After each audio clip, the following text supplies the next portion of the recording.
Ako na pong bahala kay Kuya Bal na magsabi na tama na, stop na. Ayoko na po ng gulo. Kasi hindi lang naman si Kuya Bal ang ano dito, nadadamay ako, pati mga kapatid ko.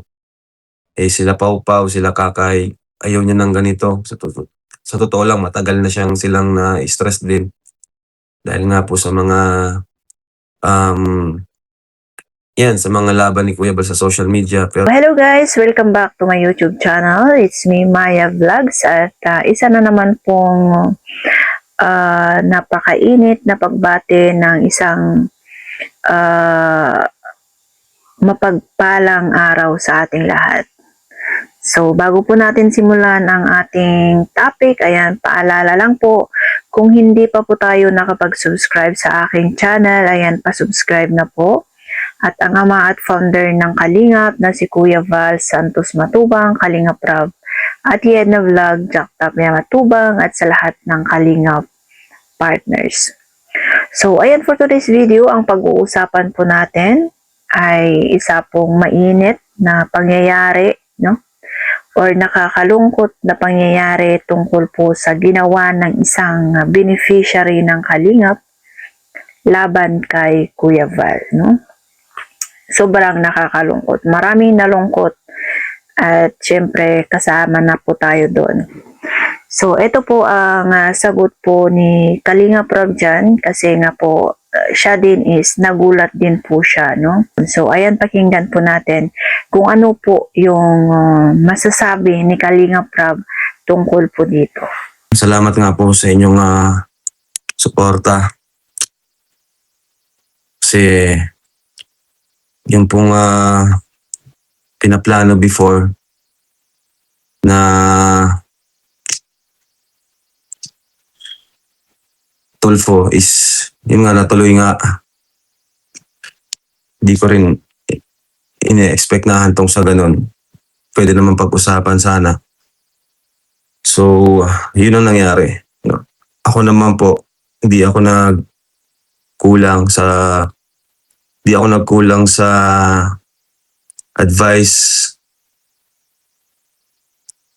kina Viancy, sa family niya, especially kay Viancy. So ngayon, hindi si Viancy ang dapat sisihin natin dito, o yung family niya.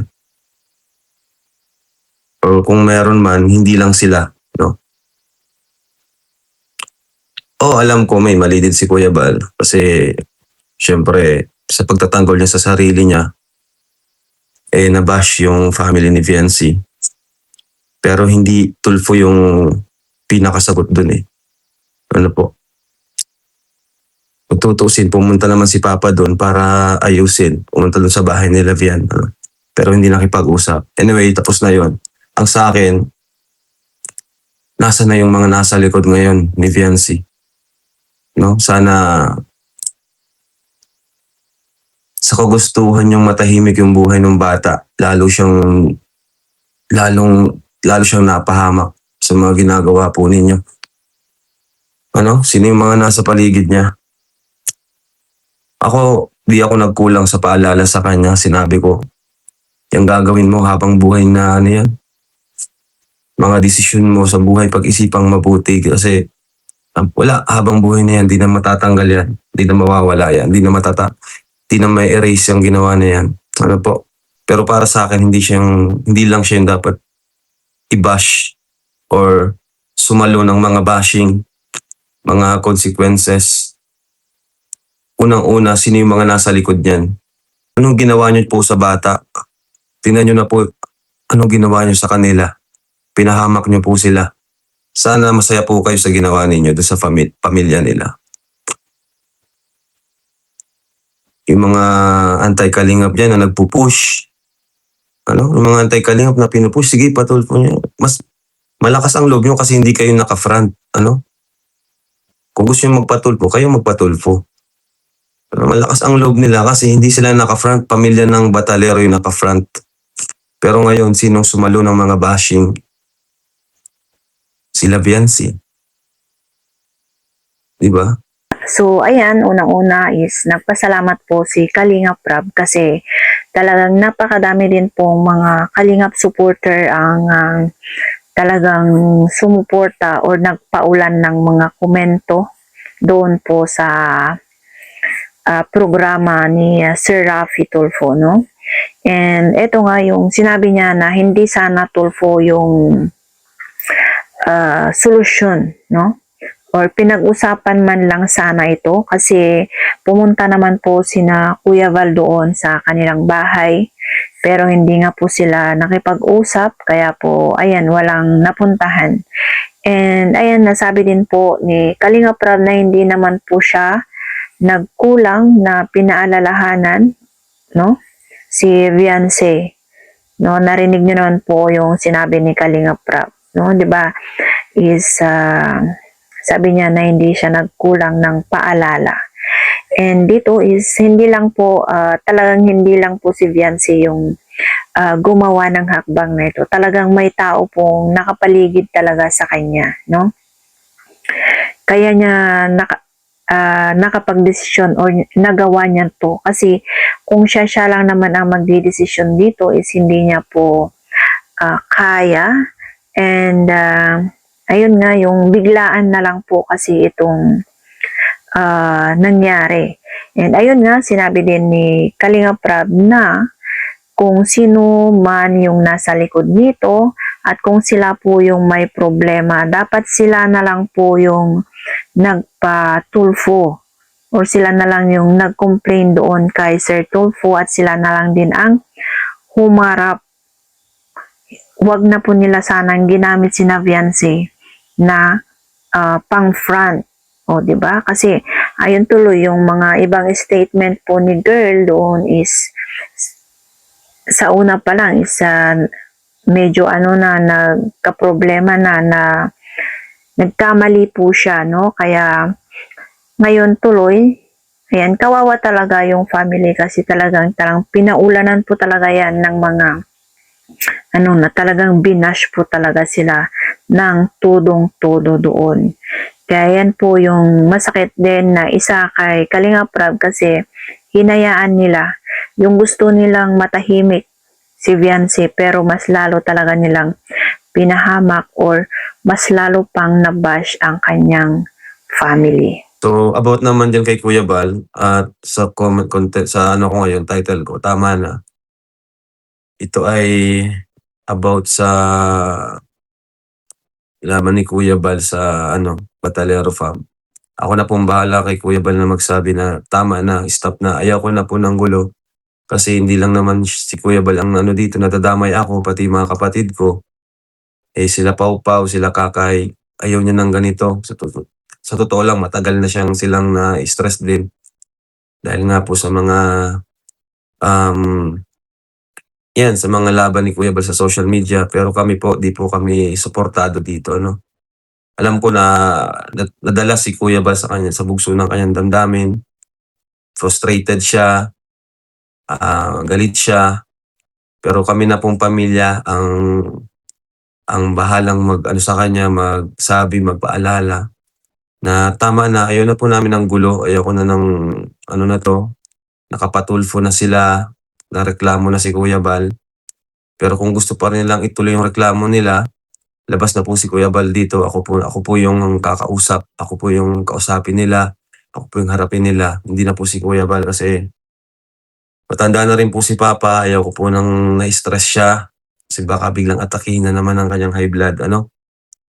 So, kung may mga kung may gusto pa po kayong alamin, ako na lang po ang harapin po ninyo. Ako na lang po ang kausapin ninyo. Hindi na po si Papa.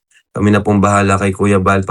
Papatigilin na po namin siya sa kanyang laban dito. Pero kung ang team ng RTIA may mga katanungan, ako na lang po sasagot. No? Kung meron pa. Kung di pa tapos. Kung may gusto pa silang patunayan, ako na po yung sasagot. Hindi na po si Kuya Bal kasi nakikita ko na stress siya. Nadadala siya ng kanyang damdamin. Siyempre, may edad na rin, di ba? Mga ganyan, talagang emotional, mga ganyan. Hindi na nila kayang i-handle yung kanilang damdamin. Pasensya na po sa mga nasabi ni Kuya Bal sa live kanina or sa mga live niya. At yung mga live niya patungkol kay Viancy, ay i-hide po ng kanyang editor. Yun rin po yung sabi niya. Sa live ko na 'to, wala akong ano kina Viancy, wala akong ano sa kanila, ano, kundi yung mga nasa paligid, yung mga nasa likod niyan. Kayo po, magpaliwanag din po kayo. Yun lang naman sa akin. Wag lang sila Viancy ang i-front ninyo. Ngayon, nasa times na down yung family nila Vian. Mag-step up kayo, no? Okay lang po kung sinirama nila kami, ano? Kasi alam ko naman na alam ng taong bayan kung anong totoo, lalo na sa mga nagko-comment do'n. Isa pa gusto ko ring ilinaw na wala pong babawiing bahay. Yun, muntik ko pang makalimutan, 'no? Gusto kong linawin, wala po kaming babawiing bahay. Wala po, ano? Yung pong sabi ni Kuya Bal do'n, ano niya lang po yun. Yun po ay mahilig talaga si Kuya Bal magbiro ng mga content ng mga gano'n. Di pa po kayo nasanay sa kanya.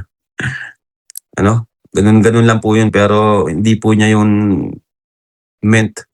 Kasi sa 264, wala po yung binawi na bahay. Iniwan ng beneficiary, pero binawi, wala. Kahit hindi bahay, kahit anong binigay niyan, hindi yan babawiin. At lalong-lalo na po ako. Ako yung nagpagawa niyan, wala akong babawiin dyan. Sa kanila po yan, ano? Di po yan sa akin. Sa Batalero family po yung bahay na yan. Sinabi ko naman na yun sa kanila sa vlog eh. No? Sinabi ko yun sa kanila sa last episode, sabi ko, ayan yun po si Kuya Bal, ano po yun? Ano lang po niya yun sa, palabiro kasi yun eh, di ba? Kuya Bal, content, ganun. Sa akin po kayo makinig. Hindi po namin babawiin yung bahay, hindi ko po yan babawiin. Tandaan niyo po yan. Kahit paiwan niyo yan, sa totoo lang, kahit iwan nila yung bahay na yan, hindi ko kukunin po yan. Hindi ako ganun tao na binigay ko, babawiin. No? Hindi ko po yan babawiin sa kanila. Hindi po namin yan babawiin. So, ayan po yung sinabi ni Kalinga Prab na sila na lang po munang bahalang kakausap kay Kuya Bal tungkol sa laban niya po sa sa Sukmed kasi nadadala po ng emosyon si Kuya Bal kaya natitrigger po yung kanyang galit or hindi niya po nakokontrol. Kaya ayan, sabi din ni Kalinga Prab na kung meron pa pong ibang mga katanungan ng RTIA or kung sino pa pong may katanungan or kung gusto pang magtanong, ayan, si Kalinga Prab na lang po yung kausapin nila. Labas po muna si Kuya Val, no? Para maiwasan yung pag-trigger po ng kanyang high blood kasi nga po iniintindi ni Kalinga Prab yung high blood ni Kuya Val, baka ma-high blood siya. And yun nga, sabi niya sa kanyang live na yun is nagpapasensya naman po siya kung ano po yung nasabi po ni Kuya Val sa kanyang mga live, no? Kung meron mang hindi nakaintindi or na sila na yun ay totoo kasi talagang mapagbiro po talaga si Kuya Val, no? Ayan, humihingi po ng pasensya si Kalinga Prab and ayun nga, na dahil nga doon na hiniling po doon noon sa RTIA na yung mga video is aalisin, yung mga reaction video po ni Kuya Val is aalisin na lamang po, no? So, ayan po yung mangyayari and yun nga, nilinaw din po niya sa kanyang live na wala po siyang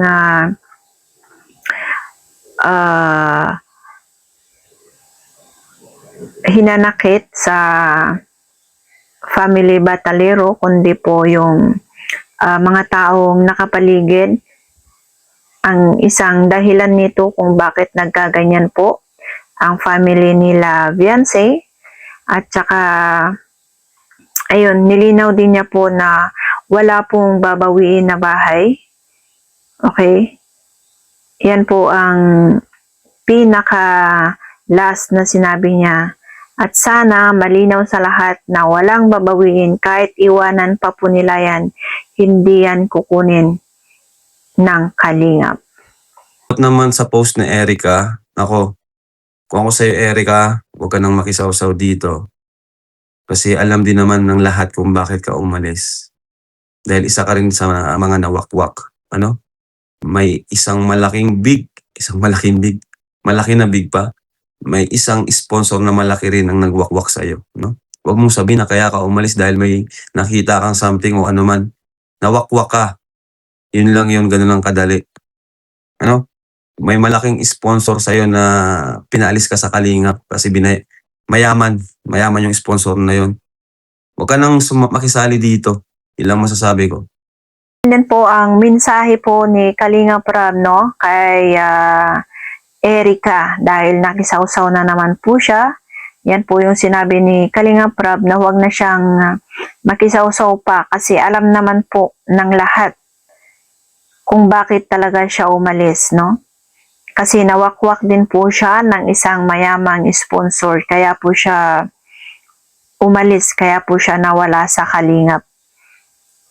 At ayan po ang ating reaction tungkol po sa mga pangyayari or sa live po ni Kalinga Prab, and sana maliwanag ang lahat na walang babawiin at ayan, lahat po ay idadaan na lang po yan sa legal process. At ayan, maraming salamat po. Bye-bye and God bless.